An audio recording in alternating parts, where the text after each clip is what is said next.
બેફામ પૈસા મળતા હોય માફિયાઓ જોઈ રહ્યા છો કે આંદોલન કરી તો અટકાયત કરે છે આ લોકો.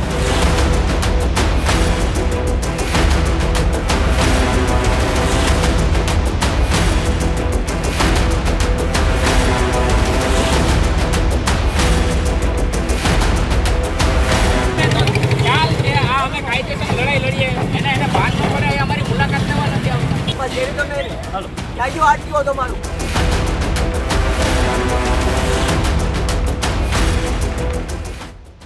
ઉના તાલુકાના કેસરિયા ગામે અકસ્માતોની વધતી ઘટનાઓ અને રોજના ટ્રાફિક જામના પ્રશ્નને લઈને સ્થાનિક યુવાનો અને ગ્રામજનોમાં ભારે રોષ જોવા મળી રહ્યો છે. કેસરિયા ગામથી દીવ તરફ જતા મુખ્ય માર્ગ પર બેફામ દોડતા ભારે વાહનોએ લોકોનો જીવ અદ્ધર કરી દીધો. સ્થાનિકોનો આક્ષેપ છે કે અનેકવાર લેખિત અને મૌખિક રજૂઆતો કરવા છતાં તંત્ર ઘોર નિંદ્રામાં છે. રસ્તા પર ભારે ટ્રકોની બેફામ અવરજવર અને ટ્રાફિક નિયમોના સરેઆમ લીરા ઉડતા હોવા છતાં કોઈ કડક પગલાં લેવાયા નથી, જેથી આખરે યુવાનો સાથે જિલ્લા પંચાયતના સભ્યના પ્રતિનિધિઓ મેદાનમાં આવ્યા. કેસરિયા ગામના દીવ રોડ ઉપરના ઘણા બધા પ્રશ્નો છે, એ લઈને આજે અમે ધરણા ઉપર બેઠા છીએ.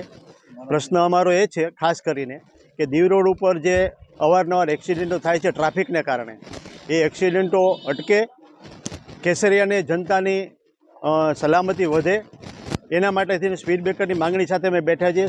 કે દીવ રોડ ઉપર સ્કૂલ આવેલી છે, 550 વિદ્યાર્થીઓ ભણે છે. એ વિદ્યાર્થીઓને રોડ ક્રોસ કરવામાં પણ મુશ્કેલી થાય છે. નાના બાળકોને રોડ ક્રોસ કરવા માટે ધોરણ 8ના વિદ્યાર્થીઓ માનવ સાંકળ રચીને રોડ ક્રોસ કરાવે છે. અહીંયા અમારે શાકભાજીની માર્કેટ આવેલી છે રોડ ઉપર, આસપાસના 10 થી 15 ગામના લોકો અહીંયા ખરીદી માટે આવતા હોય છે, એને કારણે ટ્રાફિક રહે છે. અને 4 વાગ્યા પછીથી તો દીવ બાજુથી જે હવા આવે છે ને એ નશીલી હોય છે.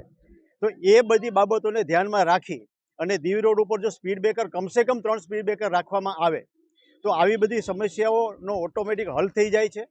અહીંયા કોઈ પણ અનિચ્છનીય ઘટનાઓ ભવિષ્યમાં ન બને એ માટેનું પણ અમે વિચારી રહ્યા છે અને એના માટેથી અમે બેઠા છે.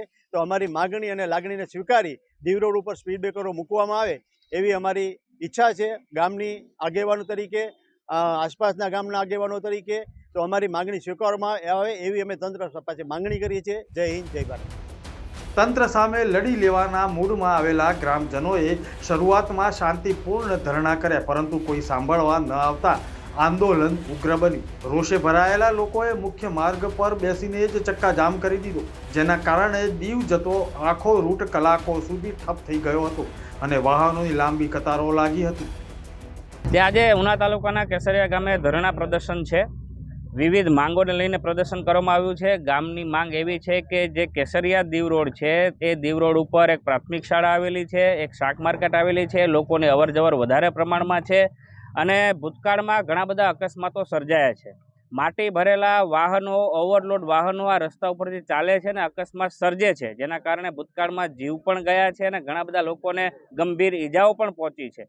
આ બધી જ બાબતોને ધ્યાનમાં રાખીને કેસરિયા દીવ રોડ ઉપર ઓછામાં ઓછા 3 સ્પીડ બ્રેકર મુકાય એવી માંગણી ભૂતકાળમાં કરી છે, પરંતુ જનહિત લોકસેવા ફાઉન્ડેશને આ માંગણી કરવા છતાં તંત્રએ ધ્યાન નથી આપ્યું અને ધ્યાન નથી આપ્યું એટલે એના અનુસંધાને આજે આ ધરણા કાર્યક્રમને કરવાની ફરજ પડી છે. એના સમર્થનમાં અમે બધા આજુબાજુના ગામના સરપંચો, પ્રતિનિધિઓ પણ અહીંયા ઉપસ્થિત રહ્યા છે. ત્યારે જો આવનારા આજના દિવસમાં તંત્ર અમને નહીં સાંભળે, નક્કર કામગીરી કરવાની બાહેંધરી નહીં આપે તો રસ્તા રોકો આંદોલન કરવાની અમને ફરજ પડશે. ચક્કાજામની વિગતો મળતા જ ઉના પોલીસનો કાફલો ઘટના સ્થળે દોડી આવ્યો. શરૂઆતમાં સમજાવટના પ્રયાસો કરાયા, પરંતુ સ્થિતિ તંગ બનતા પોલીસે જિલ્લા પંચાયત સભ્યના પ્રતિનિધિ સહિત કેટલાક યુવાનોની અટકાયત કરી. પોલીસે બળ પ્રયોગપૂર્વક આંદોલનકારીઓને હટાવીને ટ્રાફિક ક્લિયર કરાવ્યો હતો.